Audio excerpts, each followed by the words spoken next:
Je vous salue tous au nom du Seigneur Jésus-Christ. Je m'appelle Pasteur Momber Mastak Simon et je m'avais vous présenter un thème intitulé La théologie du travail. Et dans ce thème, j'ai choisi un premier sujet qui est intitulé Le travail dans la vie chrétienne. Alors, il se pourrait que quelqu'un puisse se poser la question de savoir pourquoi est-ce que j'ai choisi un tel sujet, mais je vais vous dire que c'est puisque c'est un sujet qui n'est pas seulement d'actualité, mais aussi qui est vraiment très de grande importance ou bien de grande valeur dans la vie de tout un chacun. Que vous soyez chrétien ou non, vous avez besoin de travailler. Mais si tout le monde a besoin de travailler, les gens se posent des questions et les gens ont une mauvaise conception autour du travail. Notre Dieu, celui qui a créé le ciel et la terre, c'est un Dieu qui aime le travail. Il veut que tout le monde soit sauvé et il veut également que tout le monde parvienne à la connaissance de la vérité. Notre Dieu, c'est un Dieu qui veut que son peuple marche à sa suite. Ce que l'apôtre Paul appelle ressembler à Christ. Ressembler Christ, c'est un devoir. Nous sommes appelés à être des imitateurs de Dieu, comme ce que l'apôtre Paul appelle devenir ses imitateurs comme il l'est lui-même de Christ. Et nous savons que Christ est Dieu lui-même. Donc, imiter Christ, c'est imiter Dieu automatiquement. Et comme notre Dieu, c'est un Dieu du travail, dans notre marche avec lui, nous devons donc aussi apprendre à aimer le travail. La paresse n'est pas ou bien ne fait pas partie des caractères de Dieu, moins encore de ceux qui aiment Dieu. Si tu t'engages à suivre Dieu, alors tu dois savoir que la paresse ne doit pas être citée dans ta vie, puisque ceci n'est pas un caractère de Dieu ou bien du Dieu que tu es en train de suivre. Le peuple de Dieu est un peuple toujours en mission.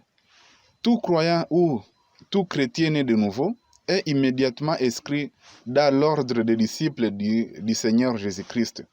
Et dans leur mission, les disciples de Jésus-Christ sont appelés à aider les communautés de différentes façons. Il peut s'agir de prêcher l'évangile, tout comme il peut s'agir d'assister la communauté par des œuvres caritatives.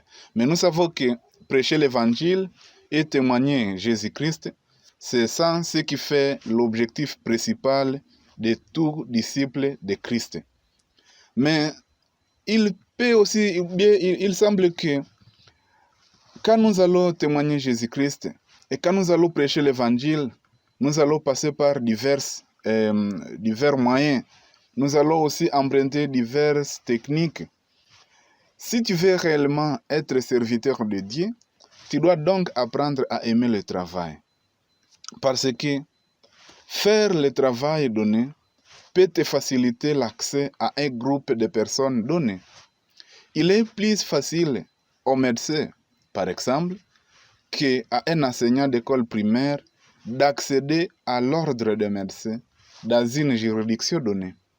Néanmoins, la qualité du travail fourni par ces médecins peut soit faciliter, soit compliquer la mission d'évangéliste à celui-ci. Un travail bien fait peut facilement ouvrir les portes à un missionnaire affecté dans une communauté donnée.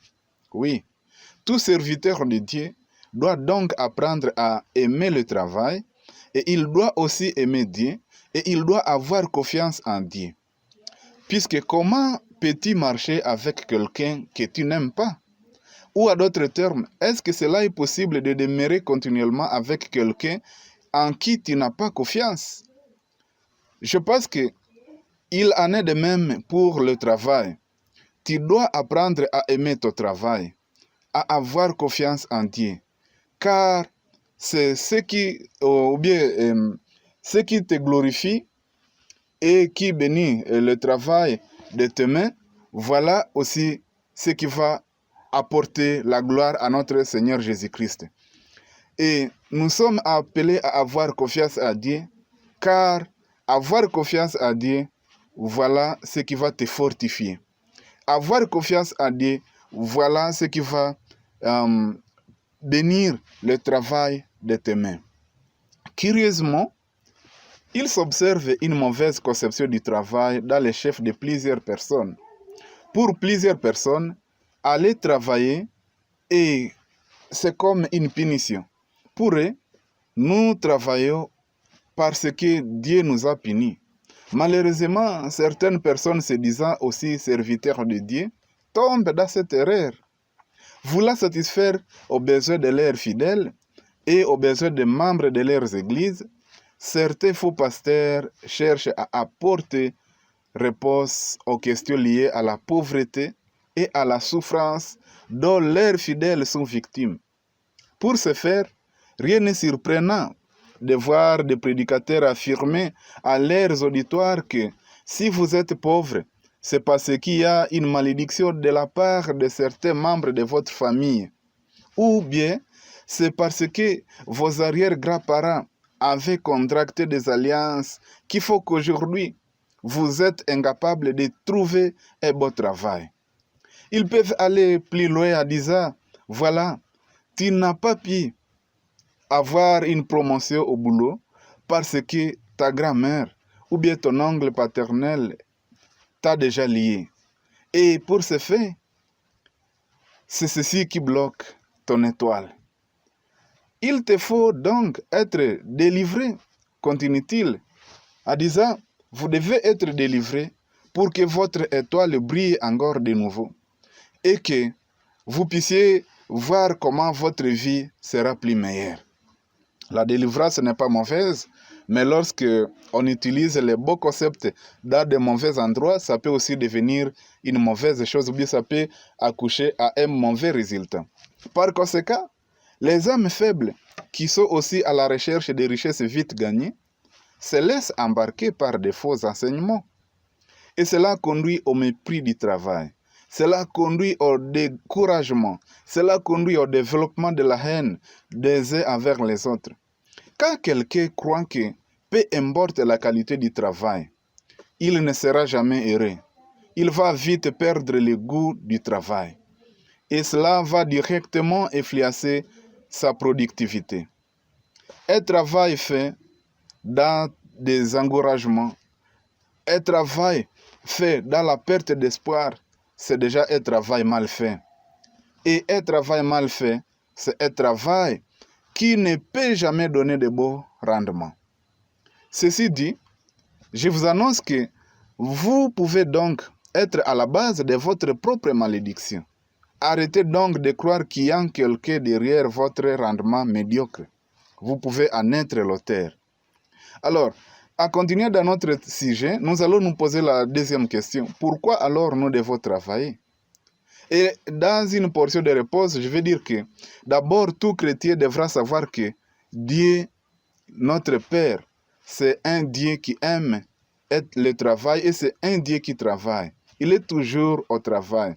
Il n'est pas un Dieu paresseux. Et de ce fait, il nous appelle au travail, non pas à la paresse. Et dès le commencement, l'ordre que Dieu, ou bien que l'homme a reçu de Dieu, l'ordre que Dieu aurait donné à l'homme, c'était d'abord l'appel au travail. Je vous demande, je vous prie de lire avec moi dans Genèse chapitre 2, le 15e verset jusqu'au 16e, il est écrit ce qui suit.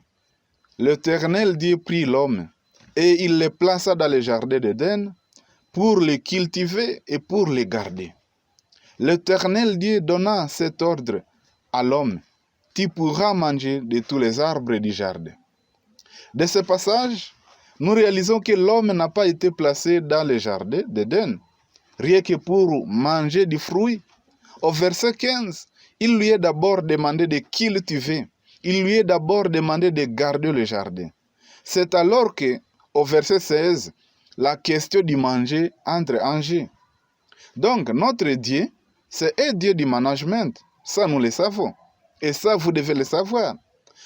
Il savait que on ne peut pas manger sans avoir produit. C'est pourquoi au verset 15, il commence d'abord à donner, ou bien à émettre son objectif. Pourquoi est-ce qu'il a placé l'homme dans le jardin d'Éden? C'est afin de cultiver le jardin et de les protéger. Mais aussi dans Proverbe chapitre 16, le 26e verset, nous allons lire ce qui suit. Celui qui travaille, travaille pour lui, car sa bouche lui excite. Voilà. Celui qui travaille, travaille pour lui-même, car c'est sa bouche qui lui excite. Cela veut dire que tant que tu auras une bouche qui a besoin de manger, tu seras aussi tenu de travailler. Et autant ta bouche a besoin de manger continuellement, autant tu es prié de travailler sans relâche. Et c'est pourquoi il est aussi dit quelque part que quiconque ne veut pas travailler ne doit pas aussi manger. Nous pouvons lire, c'est un verset biblique. Et ce verset que nous rencontrons dans 2 Thessaloniciens chapitre 3, verset 7 au verset 12e, c'est le passage, mais souffrez que nous puissions lire ça ensemble, puisqu'il y a des éléments que nous pouvons gagner. Et je vous demande d'ailleurs, après audition de ce discours, que vous puissiez continuer à faire la méditation de tous ces chapitres 3e. Verset 7 à 12. Vous savez vous-même comment il vous faut nous imiter, car nous n'avons pas vécu parmi vous dans le désordre. Nous n'avons mangé gratuitement le pain de personne, mais dans le travail et dans la peine, nous avons été nuit et jour à l'œuvre pour n'être à charge à aucun de vous. Ce n'est pas que nous n'eussions les droits, mais nous avons voulu vous donner à nous-mêmes un modèle à imiter. Car lorsque nous étions chez vous, nous vous disions expressément, si quelqu'un ne veut pas travailler, qu'il ne mange pas non plus. Nous apprenons cependant qu'il y en a parmi vous quelques-uns qui vivent dans le désordre, qui ne travaillent pas, mais qui s'occupent des futilités. Nous évitons ces gens-là et nous les exhortons par le Seigneur Jésus-Christ à manger leur propre pain, à travailler paisiblement. Je vais seulement revenir sur le verset 8 et le verset 10. Et au verset 8, il a été dit, nous n'avons mangé gratuitement le pain de quelqu'un ou bien de personnes. Et au verset 10, il a dit, si quelqu'un ne veut pas travailler, qu'il ne mange pas non plus. Et pourquoi il ne doit pas manger? Celui qui mange sans avoir travaillé, celui qui veut manger sans qu'il veuille travailler, voilà quelqu'un qui vit dans le désordre. C'est ça ce que l'apôtre Paul dit. Or, vous savez que Paul nous appelle à être ses imitateurs comme il imite aussi Jésus-Christ. Voilà. Donc, si nous voulons imiter Paul dans notre marche de disciples, ou bien des disciples de Jésus-Christ, nous devons alors apprendre à aimer faire notre propre travail, ou bien se réjouir de manger les fruits de notre labeur. Comme il a été dit au chapitre 3 et 4 dans Genèse, car l'homme a péché. Maintenant, la question entre, il vient de pécher, il doit manger à sa scière. C'est à la scière de ton frère que tu vas manger, que la terre va t'offrir de la nourriture. Paul encourage les chrétiens nés de nouveau à faire chacun son travail. La raison est que celui qui ne travaille pas sera une charge à ses frères. Mais aussi, nous savons que les chrétiens sont appelés à exercer la charité. Et quelqu'un pourra dire alors, mais si tout le monde va manger ce qu'il a produit, où est donc la place de la charité dans la vie chrétienne? Attention, voici, il y a une place. Oui, nous sommes appelés à manger ce que nous avons chacun produit, mais cela ne veut pas dire que nous ne pouvons pas, ou bien nous ne pouvons plus exercer la charité. Bien au contraire, c'est lorsque nous avons produit que nous aurons de quoi partager avec les autres. À d'autres termes, si tu n'as rien à main, comment tu vas exercer la charité? Or, si tu n'as rien, tu vas manquer donc à ton rendez-vous d'exercer ou bien d'appliquer la charité. Et quand tu as manqué comment exercer la charité, est-ce que tu te trouves touché quelque part? Comment tu te sens? Et moi, j'ajoute que si quelqu'un veut toujours manger sans travailler, celui-là est plus mauvais qu'un païen. Ça, c'est un péché de vouloir toujours manger sans rien faire comme travail. Et cela peut amener alors les groupes ainsi que les familles à se diviser. Même les églises. Une église qui héberge des gens qui ne veulent pas travailler, ça c'est déjà une église non seulement à danger, mais aussi une église dangereuse. Les membres de l'église de Christ, ou bien les membres de l'église que Christ lui-même a bâti, puisqu'il dit « Je bâtirai mon église », ceux-ci sont appelés non seulement à travailler, mais aussi et surtout, ils sont appelés à produire de beaux fruits. Quand nous disons que nous avons été réconciliés avec Dieu par l'entremise de Jésus-Christ, son unique Fils, cela veut dire que nous sommes inscrits dans la logique de l'excellence. Et ceci nous renvoie à la deuxième, ou bien au troisième point. Deuxième question, troisième point. Quel est le meilleur travail pour un homme ici-bas sur la terre? Parfois, et plusieurs fois d'ailleurs, les gens m'ont posé cette question. C'est surtout les jeunes gens. La question de savoir s'il y a un travail approprié aux personnes qui sont nées de nouveau. Et s'il y a d'autres travaux qui sont réservés uniquement aux païens et aux personnes qui sont encore de non-croyants. Mais moi, je pouvais aussi vous renvoyer la même question. Qu'en pensez-vous? Y a-t-il réellement des endroits et des activités interdites aux croyants? La réponse normale est à la fois affirmative et négative. Je commence d'abord pourquoi la réponse est non. Parce que nous ne sommes pas sauvés pour marcher sur base des principes comme les principes comme ne fais pas ceci, ne touche pas à cela, ou bien n'entre pas ici ou là-bas. La vie chrétienne n'est pas une vie qui obéit au commandement de l'extérieur vers l'intérieur. Mais bien au contraire, c'est notre intérieur qui doit commander sur notre extérieur. Parce que la parole de Dieu habite en nous et le Saint-Esprit de Dieu habite en nous dès lors que nous avons crié au Seigneur et dès lors que nous sommes entre les mains de notre Dieu. Comprenez-moi donc très bien, parce que ça c'est comme être très glissant. C'est que après que notre salut, ou bien après notre salut, nous avons la loi de Dieu. Et cette loi de Dieu a toujours de la place dans notre vie. Bien sûr que pour aujourd'hui, nous sommes sauvés par grâce. Et quelqu'un va se poser la question de savoir alors où est donc la place de la loi si nous sommes sauvés par grâce. Voici la place de la loi.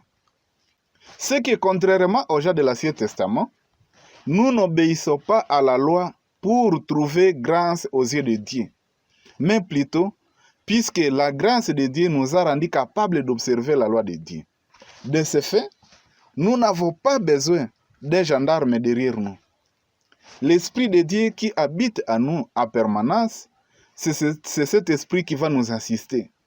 Ce qui fait que, s'il faut prendre une décision à l'absence de notre pasteur, qui malheureusement ne peut pas aller avec nous partout où nous devons aller, nous n'avons rien à craindre car l'Esprit de Dieu qui agit en nous nous aidera à le faire aisément. Et la place est aussi affirmative. Oui, il y a des travaux que nous ne sommes pas appelés ou bien nous ne sommes pas obligés de faire. Parce que, au regard de ce que dit la Bible, dans Ecclésiaste chapitre 3, verset 22, nous ne travaillons pas pour travailler. Il est écrit dans Ecclésiaste chapitre 3, verset 22. Et j'ai vu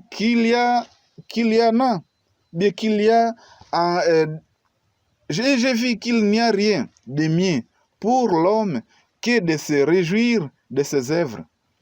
C'est là sa part. Car qui le fera jouir de ce qui sera après lui?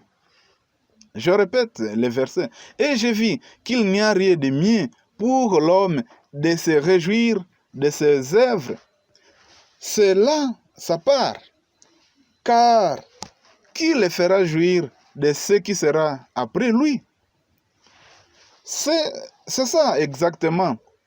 C'est ce qui me pousse exactement à te dire qu'avant de choisir ton boulot ou bien ton travail, tu devras savoir à quoi ce travail sera bénéfique, non seulement pour ta vie physique, mais aussi et surtout savoir comment ce boulot va t'aider à vivifier ton âme. Un travail qui t'expose à gagner le monde entier, tout en perdant ton âme, voilà un travail qui ne convient pas pour toi. Et pour ce qui est de la jouissance, je voudrais m'associer à l'apôtre Paul quand il dit « Tout m'est permis, mais tout n'est pas utile. Tout m'est permis, mais tout n'édifie pas. » C'est pourquoi un commentateur de la Bible a écrit ce qui suit, que n'importe quel travail que l'on fait, il faut agir de telle manière que, à le faisant, notre âme jouisse du bien qu'il procure. Ou bien, à d'autres termes, si l'on n'est pas erré pendant que l'on est en train de travailler, on ne le sera jamais.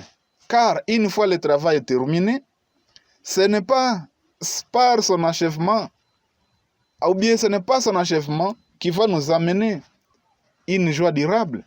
Parce que tout ce qui reste n'est que vanité et poursuite des vents. Le travail que vous faites n'a de valeur que lorsque vous êtes en train de travailler ou bien lorsque vous êtes en vie. Mais si vous mourrez, ce travail n'a rien à faire. Et même les richesses que vous aurez emmagasinées, ces richesses ne vous serviront à rien.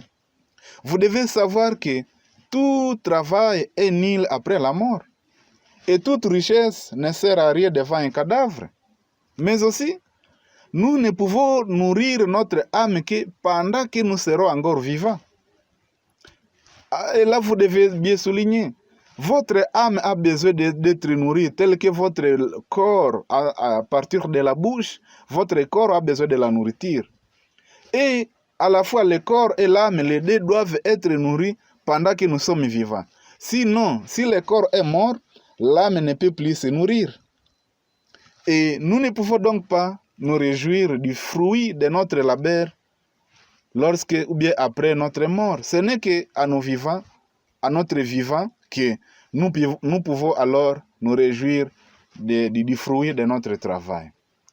Mais nous avons aussi l'espérance, nous qui sommes chrétiens, qu'après la mort, tous les travaux que nous aurions faits ici, pour la gloire de Dieu, nous aurons une récompense. Voilà encore une fois une différence. Et ce qui fait que nous, chrétiens, nous devrions nous trouver concentrés, concernés par l'appel au travail, plus que les non-croyants. Parce que pour eux, ils vont travailler sur terre, ils vont manger les fruits sur terre. S'ils mouraient, il n'y a plus rien qui leur est réservé. Mais pour nous qui sommes sauvés par la grâce et le sang de Jésus-Christ, après la mort, nous allons manger maintenant les réels fruits du travail que nous aurions fait état sur terre.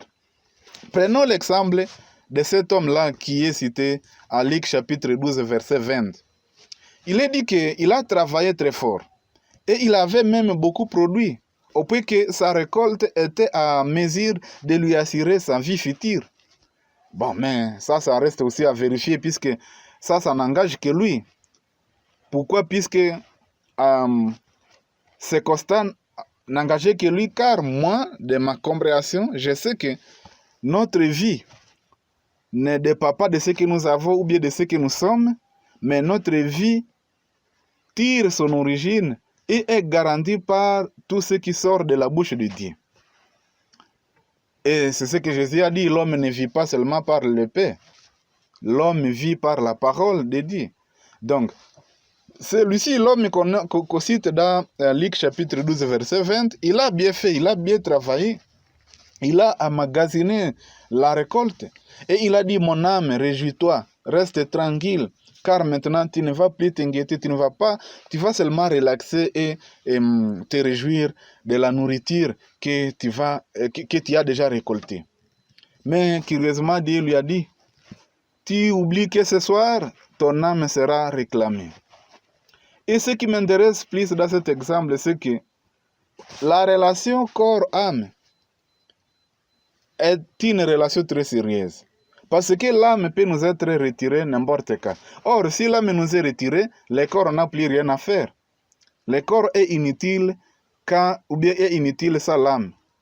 C'est l'âme qui donne de la valeur au corps. Alors, nous ne devons pas nous accrocher beaucoup sur les affaires du corps, bien sur les affaires de la chair, sans nous soucier de la vie de nos âmes. La gestion de notre âme est une exclusivité de la compétence et de la volonté de Dieu. C'est lui qui détermine quand est-ce que l'âme doit mourir. Mais nous, de notre vivant, notre part dans cette gestion, c'est que nous pouvons décider qu'est-ce que nous allons nourrir à cette âme-là. Mais nous savons que Dieu a déjà tout apprêté, il a préparé tout ce qui est nécessaire à la vie de l'âme, c'est à nous seulement d'apprendre et d'en manger. Apprenons donc à maximiser les peu de temps qui nous sont, les peu de temps qui nous est donné sur la terre. Puisque nous ne savons pas combien de temps nous reste encore, on ne sait pas qui va mourir demain. Alors, tant qu'il est encore appelé aujourd'hui, profitez-en pour nourrir ton âme. Accordons-nous donc au travail bien fait, car le travail est une forme d'adoration de notre Dieu. Quelqu'un ne doit pas donc se tromper d'avis. Que vous soyez un pasteur, que vous soyez un missionnaire, ou bien un diacre, ou bien un ancien de l'église, ou bien un chantre, même que vous soyez un simple chrétien fidèle, comme on le dit souvent, ou bien peu importe votre position dans une assemblée de saints, vous ne saurez plaire à Dieu sans que vous puissiez vaquer à votre occupation et produire de beaux fruits. Notre Dieu, c'est un Dieu qui nous appelle à la production. Notre Dieu, c'est un Dieu qui nous appelle à la fructification de ce que nous faisons. Notre Dieu, c'est un Dieu qui a besoin de résultats. Alors, si vous voulez vous égarer, alors minimisez la valeur qu'il y a de produire de beaux fruits. Puisque là, vous serez alors une charge à l'Église. Et vous serez une charge pour les frères. Et même dans votre famille, si vous avez des gens qui sont dans la famille et qui ne font rien, ce sont des gens qui deviennent gênants. On ne sait pas comment vous les dire. Votre père ne sait pas comment vous dire que vous les gênez. Puisque vous vivez là-bas, vous mangez seulement sans rien produire. Mais les gens sont gênés. Et pourtant la Bible nous dit, ou bien nous demande, de ne pas être une pierre d'achoppement à nos frères. Alors si tu es dans une église, ne t'attends pas seulement qu'on exerce la charité envers toi. Applique-toi aussi à exercer la charité envers quelqu'un d'autre. Et la charité, là, va dépendre de ce que tu as. Le bon message, c'est que Dieu a déjà placé quelque chose à nous. Chacun a reçu quelque chose. Même les infirmes, ils ont la capacité de produire, de faire quelque chose. Et nous les voyons, il y a des infirmes, des handicapés qui produisent beaucoup mieux que nous qui sommes à bonne forme. Parce que Dieu a déjà donné à chacun. C'est question seulement de vous apprendre, c'est question seulement de vous engager à mettre à valeur ce que Dieu a placé à vous. Sinon, arrêtez de vous lamenter. Il n'y a personne, Dieu n'a pas de favoritisme. Dieu a donné à tout le monde sans exception. Il est question seulement que tu puisses mettre à valeur ce que Dieu a placé à toi. Alors, si tu deviens une charge à tes frères, finalement, tu vas devenir une occasion de chute pour plusieurs. Tu dois donc faire attention. Tu dois donc faire ton travail dans l'excellence et dans la crainte de Dieu. Puisque c'est Dieu lui-même qui doit bénir ton travail et c'est Dieu lui-même qui te donne la force de travailler. Voilà le message que j'avais à partager avec vous. Vous rappelez qu'il n'y a pas de beau travail qui puisse nous procurer de la bénédiction. La bénédiction vient de Dieu et cette bénédiction nous rencontre là où nous sommes. Il va te poser la question, qu'est-ce que tu as à main? C'est ça, nous voyons ça à plusieurs reprises. Quand il appelle Moïse, il dit, qu'est-ce que tu as à main? Quand il appelle quelqu'un d'autre, qu'est-ce que tu as à main? Quand il appelle même les disciples qui semblent avoir compassion et pitié du groupe et qui n'a pas mangé, ils ont fait une bonne chose, une bonne proposition. Maître, ces gens sont affamés. Mais Jésus va leur poser la question, qu'est-ce que vous avez? Curieusement, les disciples n'ont rien, mais heureusement, il y a un petit garçon qui a du pain. et épée de poisson. C'est un enfant qui a sauvé les gros disciples de justesse. Imaginez-vous ce qui pouvait arriver. Ce n'est pas que Jésus n'avait pas la capacité de fabriquer du pain. Il en avait. Pour preuve, il a multiplié 5 pains pour que les 5 pains puissent nourrir 5000 âmes. Mais tu peux déjà t'imaginer d'où est-ce qu'il avait tiré ces pains. Mais pourquoi est-ce que celui qui a la capacité de fabriquer, ou bien de fructifier les pains, ne devra-t-il pas fabriquer les siens? C'est puisque Jésus-Christ, dans sa relation avec les humains, ou bien dans sa relation avec ses disciples, il veut qu'il puisse jouer sa part et que ses disciples puissent aussi jouer leur part. Alors, Jésus a déjà joué sa part, Dieu a déjà joué sa part, c'est à nous de jouer notre part. Et quand nous sommes en train de jouer notre part, à nous activer, à nous mettre très bien au travail, à glorifier Dieu dans notre travail, à contribuer à la nutrition de nos âmes dans notre travail, dans nos travaux, alors Dieu viendra là-bas pour bénir. Dieu viendra là-bas pour prendre soin de nous. Sinon, nous ne pouvons pas rester à la maison et regarder le pasteur pour prier pour les miracles. Rien ne va venir par miracle sans que tu n'aies pas la volonté de faire quelque chose. Je ne nie pas la capacité et la puissance de Dieu. Je sais que Dieu que je sers, c'est un Dieu de miracles, mais ce n'est pas aussi un Dieu qui nous appelle à l'oisiveté, c'est un Dieu qui ne nous appelle pas à la paresse, c'est un Dieu qui nous appelle plutôt au travail et à la production.